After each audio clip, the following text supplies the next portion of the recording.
আসসালামু আলাইকুম এভরিওয়ান। আমি আশা করি আপনারা সকলে ভালো আছেন। আজকে আমাদের Photoshop 2021 এর পার্ট 4 ক্লাস। আমরা পূর্বে Photoshop 2021 এর পার্ট 1, পার্ট 2, পার্ট 3 তিনটি ক্লাস কমপ্লিট করেছি। আপনারা কেউ যদি আমাদের তিনটি ক্লাস না দেখে থাকেন তাহলে অবশ্যই আগে আমাদের তিনটি ক্লাস দেখে আসুন। তাহলে আপনারা সহজেই পরবর্তী ক্লাসটা আমাদের বুঝতে সুবিধা হবে আপনার। আজকে আমরা দুইটা টুলস নিয়ে দেখব এবং এই দুইটা টুলসের মোট 11টা সাব টুল নিয়ে আমরা জানবো এইগুলা টুলসের কি কাজ রয়েছে।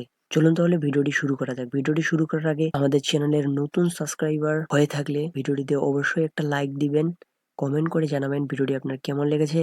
আর নতুন সাবস্ক্রাইবার না হয়ে থাকলে আমাদের চ্যানেলের সাবস্ক্রাইবার বাটনে ক্লিক করে বেল আইকন অপশনে ক্লিক করবেন, যাতে পরবর্তী ভিডিও নোটিফিকেশন ভিডিও পাবলিশ করার যেন আপনি পেয়ে যান। চলুন তাহলে ভিডিওটি শুরু করা যাক। আজকে আমরা প্রথমত জানবো ইয়ারড্রপার টুলস। এই টুলস এর আবার 6টা সাব টুল রয়েছে, এই সম্পর্কে আমরা আজকে জানবো। আমাদের প্রথম টুলস এর নাম হচ্ছে ইয়ারড্রপার টুলস। ইয়ারড্রপার টুলস এর কি কাজ সেটা আমরা আজকে প্রথমত দেখবো। সো প্রথমত আমাদেরকে ইয়ারড্রপ টুলসটা সম্পর্কে জানতে হবে। ইয়ারড্রপ টুলসটা সাধারণত যে কোনো কিছু কালারকে যখন আমরা যে কোনো জায়গা থেকে সিলেক্ট করতে চাই সেই ক্ষেত্রে ব্যবহার হয়ে থাকে। এখানে আমাদের একটি কালার রয়েছে, আমরা এটাকে যদি চেঞ্জ করি কালারটাকে, তাহলে আপনারা দেখতে পাচ্ছেন কালারটাকে সিলেক্ট করে নিই। দুইটাই আমার হয়ে আছে হোয়াইট। আমি কালারটাকে চেঞ্জ করে নিলাম। নেওয়ার পর এই কালারটাকে নিলাম। নেওয়ার পর আমি কালারটাকে সিলেক্ট করব। এই কালারটাকে যদি আমি সিলেক্ট করতে যাই আমার এই লেয়ার অপশন থেকে, আমি যখন এই যে ইয়ারড্রপার টুলসে ক্লিক করব, আমার এখানে একটা যদি আমি মাউসের লেফট বাটন ক্লিক করি, দেখতেছেন আমার এখানে কি আছে। আমি এটা দিয়ে হচ্ছে না, আমি একটা যদি এখানে ইমেজ আপলোড করি, আমি যদি আমার এই ইমেজটাকে আপলোড করি, করার পর ইন্টারে ক্লিক করলাম। ক্লিক করার পর আমার এখানে এই ব্ল্যাক কালারের স্যুটটা যে রয়েছে, এই স্যুটের ব্ল্যাক কালারটা আমার প্রয়োজন। আমি একবার ক্লিক করলাম। দেখেন উপরের দেখতে পাচ্ছেন, আমি যদি এখানে মার্ক করে দেখাই আপনাকে, যে আমার এখানে দাগ রয়েছে দুইটা। একটা হচ্ছে এইখান থেকে এইদিকে একটা মার্ক, এখানে একটা কালার তৈরি হয়েছে এবং এখান থেকে আমার এইখানে একটা কালার তৈরি হয়ে গেছে। এখানে দুইটা কালার দেখতে পাচ্ছেন। এই দুইটা কালার আমি হচ্ছে এটাতে ক্লিক করার সাথে সাথে এই কালারটা আমার সিলেক্ট হয়ে গেছে।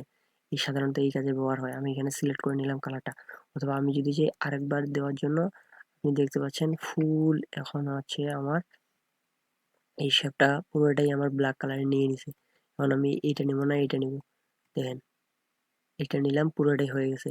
আমি যদি এই জায়গাটা নিই, একবার ক্লিক করার সাথে সাথে আপনি দেখতে পাচ্ছেন উপরের জায়গাটা হোয়াইট হয়ে গেছে, নিচের জায়গাটা আগের পজিশনে রয়েছে। আমি যদি দুইবার ক্লিক করি এখানে হয়ে যাচ্ছে। আমি যদি এখানে একবার ক্লিক করে আবার দুইবার দিই, তাহলে পুরোটাই এটা রেড কালার হয়ে যাচ্ছে। সাধারণত ইয়ারড্রপার টুলসটা এই কাজে ব্যবহার হয়ে থাকে। এবং আমরা দ্বিতীয় টুলসের নাম হচ্ছে 3D ম্যাটেরিয়ালস। এটা সাধারণত আমাদের প্রয়োজন হয় না, টেক্সের ক্ষেত্রে প্রয়োজন হয়ে থাকে। কালার স্যাম্পলার টুলসটা আমরা এবার দেখব। আমাদের এইটা হচ্ছে কালারের মাপটা। আমরা হচ্ছে কোন কালারের কত মাপ রয়েছে আপনারা এখানে এই স্ক্রিনের এই সাইড দিয়ে দেখতে পাচ্ছেন। আপনারা এটা মাপের কাজে ব্যবহার করতে পারবেন। এবং আমাদের নেক্সট টুলবারটা থাকবে রুলার টুলস। রুলার টুলস সাধারণত একটা স্কেলের মতো ব্যবহার হয়ে থাকে। আপনারা যদি এইভাবে দাগ দিতে চান, এই যে আমরা এখান থেকে এখানে দিলাম, এখানে একটা রুলার হয়ে গেল। এখান থেকে যদি আমরা এখানে দিই, এই যে আমাদের রুলার। সাধারণত রুলারের কাজে এই রুলার বা টুলসটা ব্যবহার হয়ে থাকে মাপ নেওয়ার কাজে। আপনারা এই টুলসটার খুব একটা প্রয়োজনে পড়বেন না। নোট, এই নোটটা খুব ইম্পর্টেন্ট। আপনি যদি এখান থেকে এই নোটটা যদি যে কোনো এক জায়গায় মাউসের লেফট বাটন ক্লিক করে চিপ ধরে রাখেন, এখানে একটা নোটবোর্ড খুলে যাবে। আপনারা যে কোনো কিছু এখানে লিখে এখানে নোট করে রাখতে পারবেন। কারণ আমার আর একটা নোটের প্রয়োজন, আমি এখানে আলাদা লিখে এখানে আবার লিখতে পারবো। এই যে দেখতে পাচ্ছেন এখানে আমার লেখা যাচ্ছে। আমি যদি আপনাদেরকে মার্ক করে দেখাই, যে দেখেন নোট নিলাম আমি এইখানে, সরি আপনার এটা রেড কালার বোঝা যাচ্ছে না, যদি এই কার্ড নেই, আমার হচ্ছে দেখতে পাচ্ছেন নোট নিচে এইখানে, আর আমার বক্স উঠছে এইখানে, আমি এখানে লিখতে পারতেছি। আমার হচ্ছে নোট আমার এইখানে, আমি লিখবো এইখানে, আমার এটা নোট করে রাখতে পারবো। যদি আমি এইখানে ক্লিক করি, আমার পূর্বের জায়গায় দেখতে পাচ্ছেন আমি কি লিখছিলাম, এর আগের জায়গাটা খুলছে। এখানে ক্লিক করা মাত্র এখানে জায়গাটা খুলছে। আপনারা এই নোটটাকে এইভাবে কাজে ব্যবহার করতে পারবেন।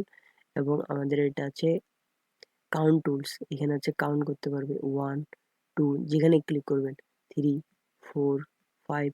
মনে করেন কোনো টেক্সট আপনি লিখতেছেন, এখানে হচ্ছে 1 টেক্সে কি দিবেন, 2 টেক্সে কি দিবেন, 3 টেক্সে কি দিবেন। এগুলার ক্ষেত্রে সাধারণত 1 2 3 4 এই কাউন্টে আমরা ব্যবহার করে থাকি, অথবা আপনি এগুলোকে বিভিন্ন ডিজাইনের কাজে ব্যবহার করতে পারেন এইভাবে। এটা আমি আর দেখাচ্ছি না। আমাদের সাধারণত এখানে আমরা দেখতে পাচ্ছি এয়ারড্রপার টুলসে এই ধরনের সাব টুল রয়েছে। আমরা হচ্ছে এয়ারড্রপার টুলসটি সম্পর্কে জানলাম, কালার টুলস সম্পর্কে জানলাম, রুলার টুলস সম্পর্কে জানলাম, নোট টুলস সম্পর্কে জানলাম, কাউন্ট টুল সম্পর্কে জানলাম। আশা করি আপনারা এই বিষয়গুলি খুব সুন্দরভাবে ক্যাচ করতে পারছেন। এবং আমরা নেক্সট টুল সম্পর্কে জানবো spot healing brush tool. Spot healing brush টুল কি, এটা কি কাজ করে, এটা আমরা আজকে দেখবো। আমরা নেক্সট টুল সম্পর্কে জানবো spot healing brush tool. Spot healing brush টুলসটা আপনি কিভাবে ব্যবহার করবেন, এটা হচ্ছে সাধারণত ব্যবহার করতে গেলে আমাদের স্পট হেলিং ব্রাশ টুলটাকে নিতে গেলে নতুন একটা আমাদেরকে ইমেজ সিলেক্ট করতে হবে। আমি আমার এই ইমেজটাকে সিলেক্ট করতেছি। এই ইমেজটাকে সিলেক্ট করার পর স্পট হেলিং ব্রাশ টুলটা কিভাবে কাজ করে আপনাদেরকে যদি আমি বলি, তাহলে মনে করেন আমার এই ইমেজটাতে এই জায়গাটাতে একটা দাগ রয়েছে, যে দাগ, আপনি third bracket second bracket click করলে আপনি শুধু জাস্ট এখানে একটা কপি করলেন আর এইখানে আনার পর পেস্ট করে দিলেন, দেখেন আমার ওই জায়গাটা রিমুভ হয়ে গেছে। এটা হচ্ছে সাধারণত আমার স্পট হেলিং ব্রাশ টুলের কাজ। যে কোনো কিছু রিমুভ করার কাজে, স্পটকে রিমুভ করার কাজে আমরা ব্যবহার করে থাকি। আমার এই জায়গাটা দেখতেছেন, এই জায়গাটা আমি রিমুভ করব। এই যে আমি হচ্ছে একবার এই জায়গাটাতে ক্লিক করলাম, ক্লিক করার পর আমি এইখানে এখন ওল্টা বাটন ধরে মাউসের লেফট বাটন ক্লিক করব, চলে গেছে। এটা হচ্ছে স্পট হেলিং ব্রাশ টুলের কাজ। আমরা আশা করি বিষয়টা বুঝতে পেরেছি। হেলিং ব্রাশ টুল, হেলিং ব্রাশ টুল সম্পর্কে আপনারা হয়তো আগে কখনো শুনেননি। আপনাদেরকে একটা লেয়ার নিয়ে দিয়ে দেখাই। ওল্টা ক্লিক করতে বলতেছে, এখানে আমরা ওল্টা ক্লিক করলাম, এই যে দেখেন এখানে আমরা এটা বসাইতে পারবো। স্পট হেলিং ব্রাশ টুলের নিচের যে টুলস, এই টুলসটা দিয়ে আমরা কোনো কিছু আমরা মিশাইতে পারবো। মনে করেন আমরা এখান থেকে ওল্টা বাটন থেকে কপি করলাম, কপি করার পর আপনি চাইলে এই যে মনে করেন এখানে আপনি রিমুভ করতে পারবেন। দুইটারে সেম কাজ আর কি, স্পট হেলিং এবং হেলিং ব্রাশ টুল দুইটারে একটু সেম কাজ। এবং এখানে দেখতে পাচ্ছেন নিচের যে টুলস টুল রয়েছে প্যাডস টুল, এই প্যাডস টুলের কাজ হচ্ছে এখানে একটা কোনো জায়গায় সিলেক্ট করা, সিলেক্ট করার পর ওই জায়গাটা যেখানে নিয়ে যাবেন সেই জায়গাটাতে মুভ করবে। এই যে আমি যেখানে নিয়ে যাচ্ছি ওইটা ওই জায়গাটা ওইখানে মুভ করতেছে। এটা হচ্ছে এই জায়গার কাজ। আমি যদি এখানে সিলেক্ট করি, এই যে আমার এই জায়গাটা এখানে চলে গেছে, এই যে দেখুন, এই যে চলে গেছে। এটা হচ্ছে আমার ওই স্পেলিং ব্রাশ টুলের কাজ, চলে গেছে। এটা হচ্ছে আমার পেজ টুলের কাজ। এখন আমি যে কন্টেন্ট টুলের কাজ হচ্ছে ঠিক সেম ভাবে এটাকে আমি সিলেক্ট করতেছি, সিলেক্ট করবো, এটাকে আমি যদি এখানে নিয়ে ছেড়ে দিই তাহলে এটা এখানে রয়ে যাবে। এই যে দেখতেছেন আমার এটা রয়ে গেছে এখানে। এটা হচ্ছে আমার কন্টেন্ট টুলের কাজ।